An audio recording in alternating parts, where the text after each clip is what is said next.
Ridgeway Brewing Imperial Red Ale.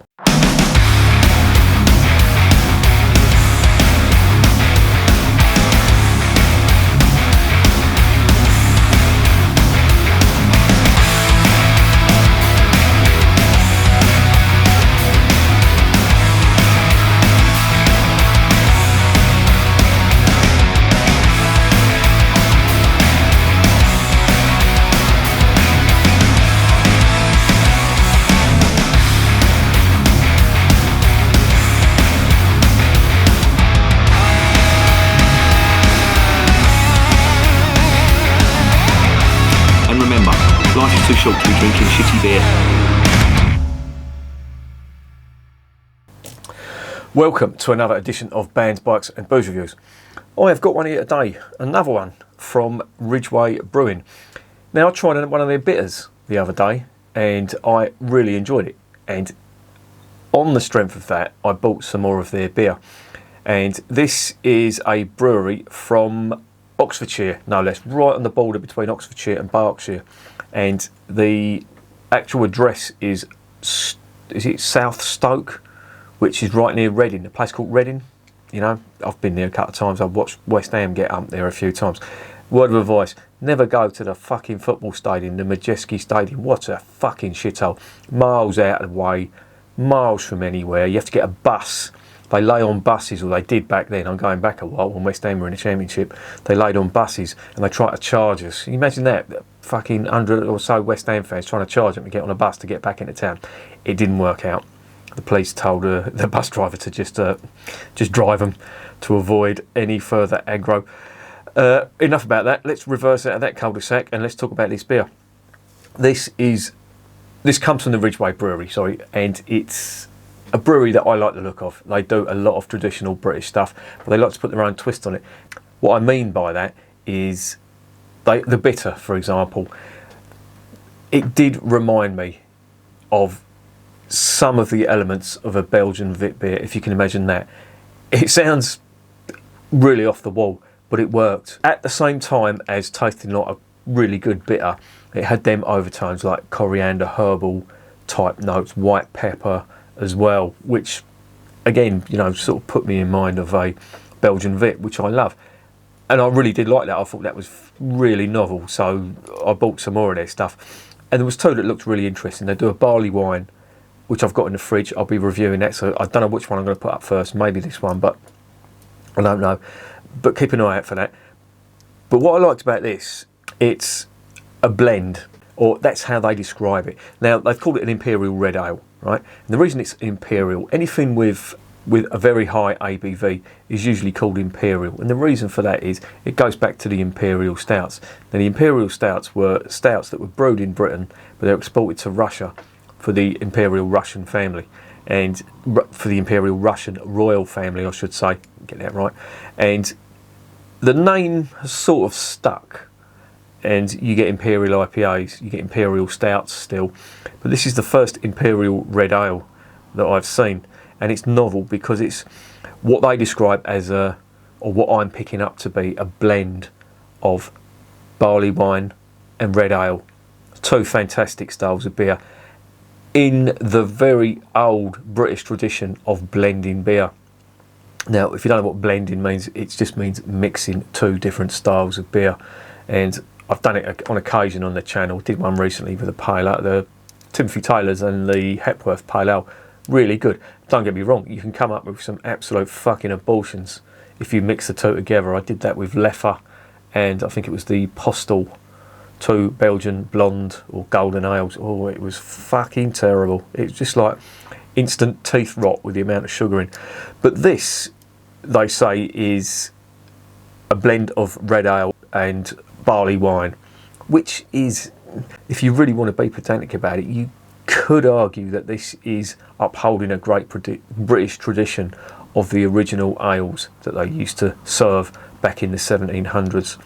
And you'd get fresh and stale, you know, they'd be the different types of beer, stale being the more mature beer. Stale didn't have the connotations it's got now. And fresh would obviously be, you know, fresh beer.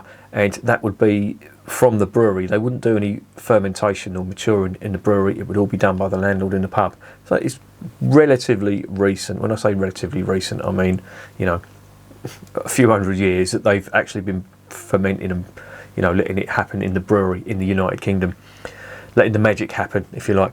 But this really does look good. It's got a vintage year. It's 2020, so it's last year's beer, and it's two of my favourite styles. I love red ale. You know, the Welsh red ale. I've only tried the Cwtch, you know, from Tiny Rebel. That was really nice. I really enjoyed that. The Red McGregor from the Orkney Brewery is a Scottish red ale. Really good, fantastic. But the best red ale I have tasted was O'Hara's from County Carlow in Ireland, and that was the Irish red ale. So this could be the first British red ale I've tried. Now, you could argue that Ruby Ale is British red ale, and you could potentially have something there, but it tastes different to the Irish and the Scottish red ale, certainly, because they're very malty, quite sweet as well. But I'm going on too long. One last thing I will say, this is 10% ABV. I'm going to mention it again in the next section, but it's 10% ABV. The Ridgeway Brewing Company, they say that out of the barley wines and this is the least, or the Imperial range that they do. They do an Imperial Stout, they do a barley wine, which they call an Imperial barley wine, and this is the least obvious alcoholic, so it means that it hasn't got the ethanol flavour out of the three, which again is good, and it's more in keeping with the red ale style. So with that in mind, let's check this beer out.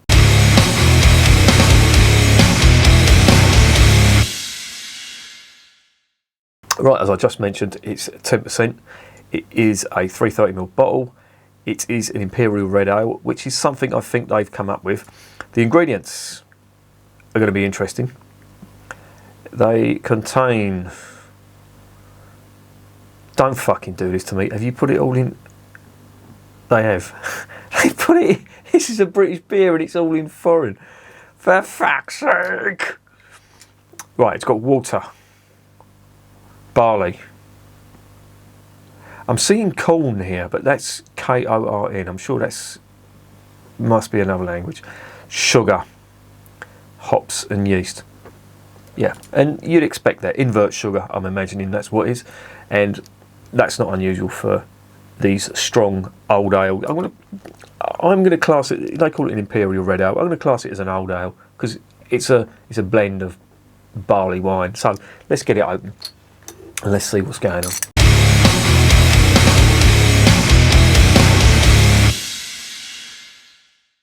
Righto. Actually quite looking forward to this. It's very novel having a barley wine and a red ale mix. Right, that is just a black cap, nothing to see there. Get it in the glass. They say to, not for this, but they say for the barley wine to use a stem glass. Well, I'm just going to use this.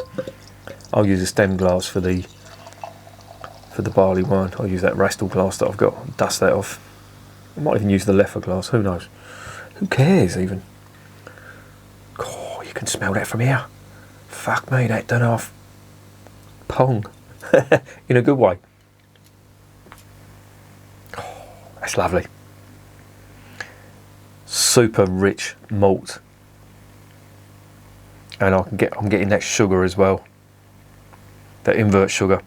It's definitely different from candy sugar, but I'm mixing that with it is mixing with the caramel malt to produce a very, very sweet malt type flavour or aroma, not flavour. I haven't tasted it yet. What am I talking about? There's a little touch of ethanol on there, but it's not big. And what immediately it's putting me in mind of is the beer by Sam Smith's called the Yorkshire Stingo, which to me it looked great on paper, but it just didn't work for me. Maybe I should revisit that, but I tried that nearly a year ago and it just didn't work. There was too much sugar in it for my liking compared to some of the other old ales that I tried. It didn't compare to the Adnam stuff. That was just that was just fantastic stuff. But this is nice. Quite strong Quite strong sugar and caramel malt. That's really all I'm getting out of it. There's a little touch of ethanol on there as well. Let's get it down the hatch.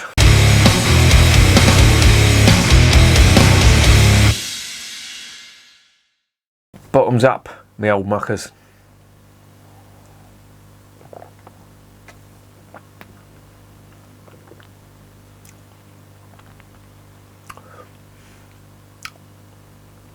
Oh, that's nice. The spiciness on it. Wow. That is really, really complex. You need to take your time on this. The ethanol, and now they're saying that this is the least obvious alcoholic. Fuck. And for me, I'm used to, you know, quite strong Belgian beers. This is quite potent. It's putting me in mind of a Belgian quadruple in terms of the ethanol, and I suppose at 10% it is similar too.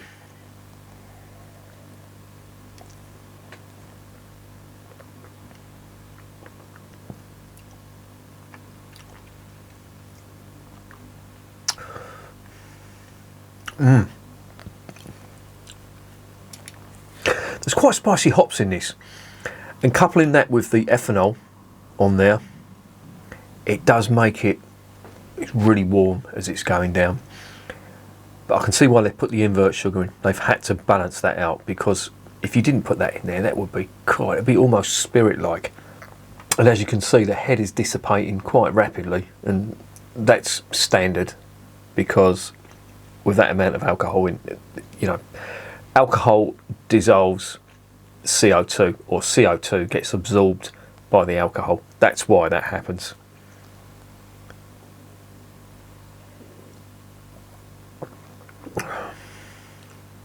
Oh, it's really good.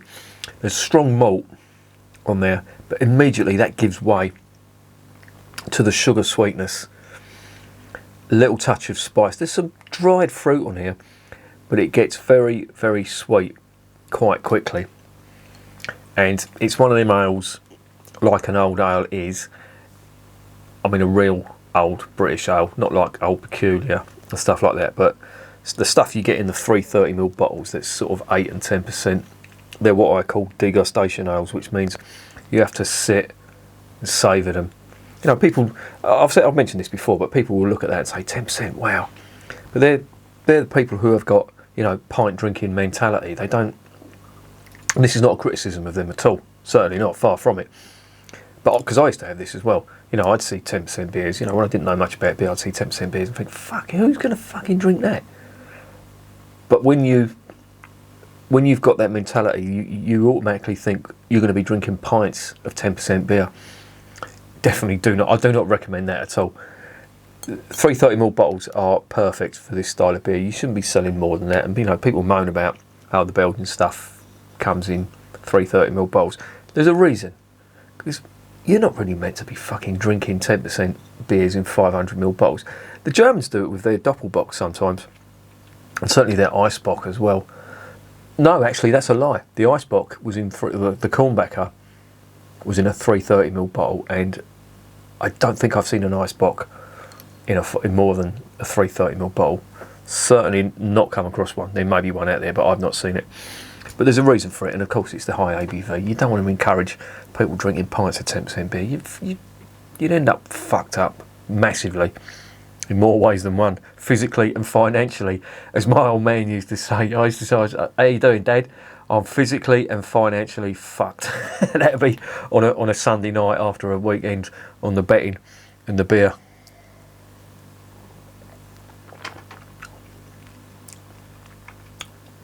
This is nice. Now, there's quite a bit of invert sugar in there, and it tastes different to the candy sugar. So if you like your Belgian beers, you may like this. And when I say Belgian beers, I'm talking about the triples and the quadruples. You know, when you go above the 8% with a Belgian beer, it's fucking heavy duty stuff, especially with the quadruples. This is reminding me of it. And I've always said, you know, I've drunk Belgian brown ale before, and I do say on occasion that it reminds me of old ale. This This is exactly what it reminds me of.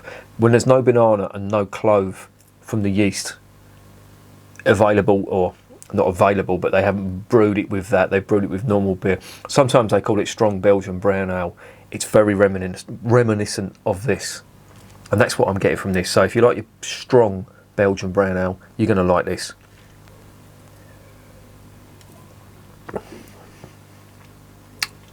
So the big flavours are caramel malt, invert sugar, ethanol, and spice. There is a touch of fruit, and I am getting hints of orange zest. Could be marmalade possibly, but they're subtle. The dried fruit and the orange zest are quite subtle. The three big flavours, yeah, the sugar, the caramel malt, and the alcohol. And that is what old ale is. And this is a true, well, it's tasting more like a barley wine. You know, I do categorise old ale, the lower end of the scale of old ale, like Old Peculiar, the Old Timer from Wadworth.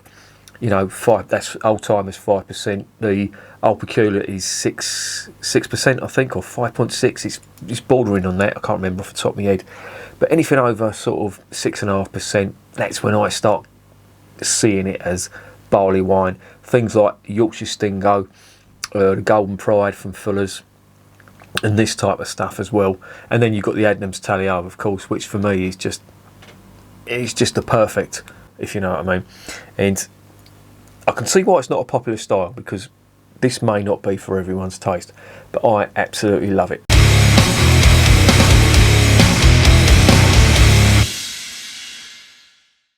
So what's the verdict on Imperial Red Ale? Well, first thing I will say, if they're saying that this is the least obvious alcoholic, or alcoholic of their Imperial range, fuck, I cannot wait to try that barley wine. What's that like? And I've just noticed as well, I should have showed you this on the label, but they've got a double-headed eagle there. That is the Russian eagle. So remember what I was saying before about the stout getting exported to Russia? Obviously they've taken it from there. Excuse me, God, that is off fucking making me burp. Sorry about it. And it's got Cyrillic writing around here. Fuck knows what that says, but I'm assuming. I know that the C is an S. And yeah, this is. I should really look that up. I used to be able to read Cyrillic. I actually tried to learn it. I used to collect Russian militaria at one point, and I used to have a lot of documents, you know, ID documents from Russian soldiers and award documents for medals and stuff. And it was all in Cyrillic, so I did try and I can work out the letters. I know that C is S, and fucking hell, it's so long ago. I know B, I think, is V. P means R. Yeah, it's fucking by the by. I'm not going to go into that here. But point being, the Black Eagle, double-headed Black Eagle, that is the Russian Eagle, and that's why it's on there. So what is the verdict? Well, it's nice. I like it. Imperial Red Ale. They're saying it's a cross between red ale and barley wine. Personally, I think that's just a very good old ale, and it does everything, or it's got everything that an old ale should have. Now, this may not be for everyone, and I may be speaking out of turn here, but I think this is slightly mislabelled. I know they've got a barley. If they'd have called this an old ale, you know, they've just made up that category, Imperial Red Ale, but it really isn't. You know, if you know what red ale tastes like, certainly the O'Hara stuff, this is like the O'Hara stuff on steroids and fucking, I don't know, hard man pills, if you know what I mean, if that makes sense. It really is. Well, I'll tell you what, it's not lacking flavour. The only criticism, and I know why they've done it as well, the invert sugar is quite hefty on this. It's one of the most dominant flavours, but I know why they've done it. It's to balance it out, because if you didn't have that in there, this would be spirit-like, and you don't really want to be drinking spirits in the guise of beers, if you know what I mean. But it's nice. I like it. I'm going to give it a solid 8 out of 10.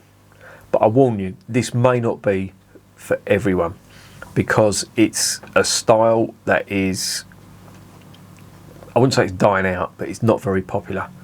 And if you're going to drink old ale, you need to know what you're getting yourself into. Certainly when you go above, I don't know, 6%, you know, when you're drinking that, you're not in Kansas anymore, Dorothy, if you know what I mean. This is heavy duty stuff. If you like your Belgian quads, if you're used to that, you're going to like this. Or your strong Belgian brown ale, you're going to like this. And I like that. So that is a solid 8 out of 10. And that is another good beer from Ridgeway. I'm getting to like these because they put their own twist on beers, and it works. And that works. I wouldn't have called it an Imperial Red Ale, but I can see where they're coming from. It's just the other flavours are dominating. I would have liked to have had a bit more malt in that, but that's difficult to do. But there you go. And remember, don't drink French beer.